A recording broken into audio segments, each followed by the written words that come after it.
प्रयागराज से बड़ी खबर। बेटे असद की मौत के गम में डूबा अतीक। कल रात से अतीक अहमद ने खाना नहीं खाया।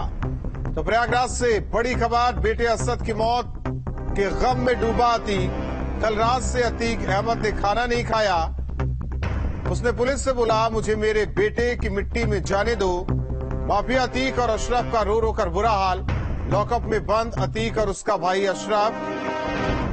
हालांकि कल जिस तरीके से कोर्ट में उसे यह खबर लगी कि उसका शूटर गुलाम और बेटा असद एनकाउंटर में ढेर, वहीं रोने लगा था, बेहोश हो गया था और ये कहता हुआ भी नजर आया कि वही जिम्मेदार है। और ऐसे में अब जिस तरीके से वो लगातार ये कह रहा है कि मुझे मेरे बेटे के जनाजे में शामिल होने दिया जाए, वहीं अतीक और अशरफ का रो रो कर बुरा हाल है। लॉकअप में बंद अतीक और उसका भाई अशरफ। जहां एक तरफ पूछताछ तो दूसरी ओर बेटे असद की मौत के गम में डूबा अतीक। असद को दफनाने की तैयारी पूरी है। प्रयागराज में सुपुर्दे खाक होगा असद। झांसी में भी कब्र तैयार है। शव लेने कोई नहीं पहुंचा तो प्रशासन झांसी में दफना देगा। तो ये कब्र तैयार, आपको प्रयागराज की तस्वीर दिखा रहे हैं। दरअसल कसारी वसारी का में कब्र की खुदाई जिस तरीके से की गई, ये तस्वीर आपको दिखा रहे हैं। शव का इंतजार किया जा रहा है, लेकिन दूसरी ओर यह भी कहा जा रहा है कि अगर शव झांसी लेने परिजन नहीं पहुंचे, क्योंकि कल तक खबर यह थी, सुबह तक खबर यह थी कि मामा और नाना शव लेने जाएंगे। हालांकि गुलाम के परिवार ने इस बात की तस्दीक की कि वो शव नहीं लेंगे, लेकिन वहीं गुलाम की मां का कहना था कि उसकी पत्नी का हक है, वो जाकर शव ले सकती है। लेकिन अब ये कहा जा रहा है कि अगर शव झांसी लेने परिजन नहीं पहुंचे तो शव झांसी में दफनाया जाएगा। प्रयागराज में अतीक अहमद के घर पर आज सुबह से मजमा लगा हुआ था। उसके बाद भारी संख्या में यहां पर पुलिस और फोर्स के साथ साथ रैपिड एक्शन फोर्स के लोग पहुंचे हैं और लोगों को यहां से हटाया जा रहा है। आशंका थी पुलिस को कि यहां पर भीड़ जमा होगी तो कोई किसी तरह का यहां पर बवाल हो सकता है और इस लिहाज से लोगों को अगर आप देखें तो यहां पीछे जो है, पीछे से लोग यहां से निकल करके जा रहे हैं और लोगों से कहा जा रहा है कि वो यहां पर जमा ना हो। तो धीरे धीरे अब अगर आप देखें तो जो लोग हैं वो यहां से हट रहे हैं और जिस तरह से ये बताया जा रहा है कि आज असद का शव पहुंचना मुश्किल है, बावजूद इसके यहां पर लोगों की भीड़ जमा है। हालांकि महिलाएं जो हैं वो अभी भी मौजूद हैं और लगातार यहां पर बनी हुई हैं और ये पूरी कार्रवाई प्रशासन की तरफ से एहतियातन की जा रही है ताकि किसी तरह का कोई यहाँ पर उपद्रव ना हो, लोगों की नाराजगी जो है वो ना देखने को मिले है। हालांकि जो महिलाएं हैं वो अभी भी मौके पर मौजूद हैं और वो यहाँ से नहीं गई हैं और लोगों से कहा गया है कि बेवजह की भीड़ यहाँ पर जमा ना करें और उसी के चलते अब लोग यहाँ से वापस जा रहे हैं। तो थोड़ी देर पहले जो भारी भीड़ दिखाई दे रही थी, अब वो भीड़ यहाँ से एक तरह से कह सकते हैं कि छट चुकी है। प्रयागराज से वीडियो जर्नलिस्ट विवेक श्रीवास्तव के साथ मानवेंद्र प्रताप सिंह, न्यूज स्टेट, उत्तर प्रदेश। वहीं ऐसा माना जा रहा है कि झांसी में असद को दफनाया जा सकता है। झांसी की जीवन शाह कब्रिस्तान में कब्रों के खोदे जाने की तैयारी शुरू हुई। झांसी की पुलिस अधिकारियों के कहने पर कब्रिस्तान में तो पुलिसकर्मी भी पहुंचे। अतीक अहमद के बेटे असद और गुलाम हसन के परिजन अगर झांसी नहीं पहुंचे तो दोनों के शव जीवन शाह कब्रिस्तान में दफनाए जा सकते हैं। मैं इस समय झांसी के जीवन शाह कब्रिस्तान में मौजूद हूं और यहां पर ऐसी सूचना है कि असद और गुलाम के लिए कब्रें यहां भी खोदी जा रही हैं। यह आदेश यहां के स्थानीय पुलिस अधिकारियों ने दिया है। यहां पर हमारे साथ एक सज्जन मौजूद हैं और उनसे एक बार बात कर लेते हैं। अपना नाम बताइए सर। मोहम्मद अलाउद्दीन कुरैशी। अलाउद्दीन जी, क्या कुछ जानकारी आपके पास है? जी जानकारी है, मेरे भाई का इंतकाल हो गया तो मैं यहाँ कब्रिस्तान में था तो एक दरोगा जी आए थे पुलिस वाले, तो वो ये बोल गया कब्र खोदना है, 2 कब्रें आप तैयार रखना, हो सकता है 10% उनको यहाँ पर दफनाया जाए, 90% जो है वहाँ की उम्मीद है अगर उनके परिवार वाले आ गए तो उनको दे दी जाएंगी मिट्टी। ये अतीक के बेटे की? अतीक के बेटे की और जो असद और गुलाम जो भी हो उनकी। अच्छा, तो दरोगा जी आए थे यहाँ पर? हाँ, चौकी इंचार्ज होंगे।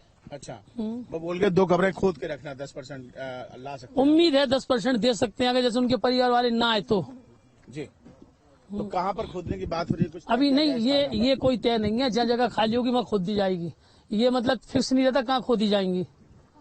जी तो देखिए, ये जलाउद्दीन जी हैं और यहाँ पर जो अपनी बात बता रहे थे अलाउद्दीन जी, और किस तरीके से ये कब्रिस्तान है, एक बार देख लीजिए। जीवन शाह कब्रिस्तान है जो झांसी में मौजूद है, और यहाँ पर भी कब्र खोदने की जो तैयारियां हैं वो यहाँ पर की जा रही हैं। करीब 2 कब्रें यहाँ पर खोदी जा रही हैं, और हमने लगातार जो यहाँ पर अलाउद्दीन जी जो मौजूद थे, जिनके सामने ये पूरा वाकया हुआ, यहाँ पर स्थानीय जो पुलिस के दरोगा थे वो यहाँ पर पहुंचे। उन्होंने कहा कि पुलिस अधिकारियों ने यहाँ पर इस बात को कहा है कि कब्रें खोद कर रखें कि असद और गुलाम को यहाँ भी ला सकते हैं, यहाँ भी दफना सकते हैं। और यही वजह है कि इस कब्रिस्तान में भी अब पूरी तैयारी कर ली गई है असद और गुलाम को दफनाने की। वीडियो जर्नलिस्ट मनोज के साथ झांसी से विनीत दुबे, न्यूज एटीन उत्तर प्रदेश। झांसी में असद और गुलाम का पोस्टमार्टम होने के बाद पुलिस को इंतजार है कि कोई उनका शव लेने आएगा। फिलहाल अभी तक दोनों का शव लेने कोई नहीं पहुंचा है। कल रात ही इस प्रकरण में एसटीएफ के डिप्टी एसपी नवेंद्र कुमार द्वारा एफआईआर दर्ज करा दी गई है, और साथ ही इनके पोस्टमार्टम की कार्रवाई भी समाप्त हो गई है। अब पुलिस इंतजार कर रही है कि इनके परिवार वाले इनके बॉडी को क्लेम करें और उनका फिर लास्ट राइट्स कराई जा सके।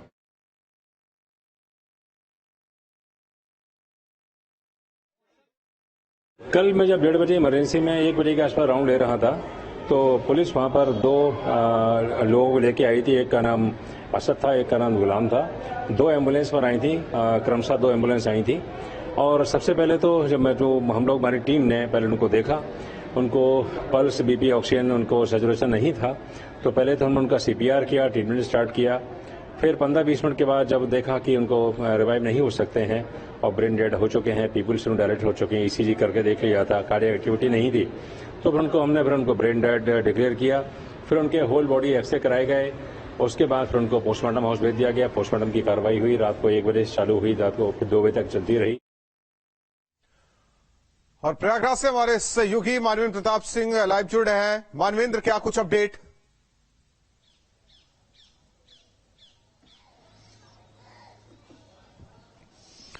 जी देखिए, यहाँ से जो है यहाँ पर जो कब्रों को खोदने का काम था वो पूरा हो चुका है, और यहाँ पर तैयारी जो है वो पूरी है। लेकिन फिलहाल अभी इस तरह की कोई सूचना नहीं है कि कब होना है। और असद के कफन दफन के लिए असद के जो घर है वहां पर तमाम व्यवस्थाएं की गई हैं।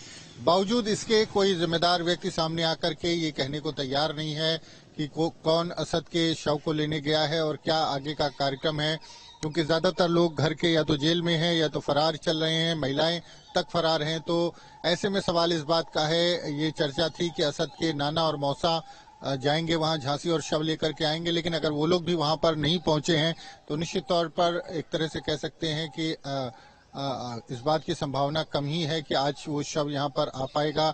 और जिस तरह से झांसी से प्रयागराज की बात करें तो 5-6 घंटे का रास्ता है सड़क मार्ग से, तो ऐसे में अगर कोई वहां पहुंचता भी है तो देर रात आएगा। और रात के बाद जो है वो कफन वो जो सुपुर्दे खाक होता है वो नहीं हो पाएगा 8-9 बजे के बाद। तो उसके बाद उम्मीद इसी बात की है कि कल जो है अगर कोई देर रात तक पहुंच गया और शव लेके आया तो कल सुबह के बाद जो है कभी भी जो है वो अंतिम संस्कार हो सकता है असद का। असद को यहाँ पर सुपुर्दे खाक किया जा सकता है जो कब्र खोदी गई है असद के लिए।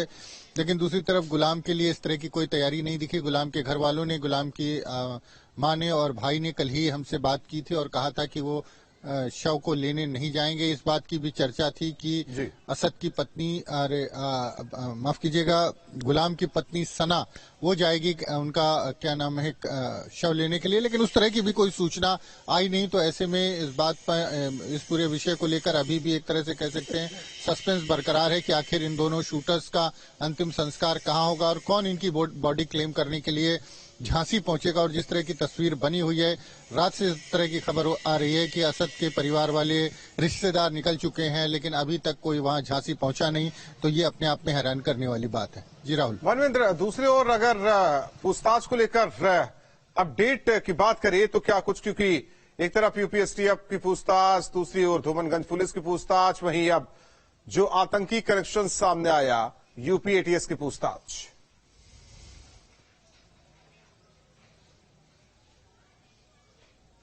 जी देखिए, सब विषयों पर लगातार अतीक अहमद से पूछताछ की जा रही है और 200 सवालों की लिस्ट है, 4 दिन में जो पूछना है। और एटीएस की टीम भी पहुंची है वहां पर पूछताछ करने के लिए। जिस तरह से जो आतंकी कनेक्शन की बात हो रही थी या पाकिस्तान से हथियार मंगाए जाने की बात हो रही थी, हालांकि अतीक अहमद ने इस बात से इनकार किया है कि उसका कोई आतंकी कनेक्शन है और पाकिस्तान से कोई सीधा कनेक्शन है। लेकिन इस बात को लेकर के जिस तरह से पुलिस ने अपना जो रिमांड लेटर है उस पर अपना एक बयान दिया था, उसमें कहा था कि अतीक अहमद ने इस बात को कबूला है।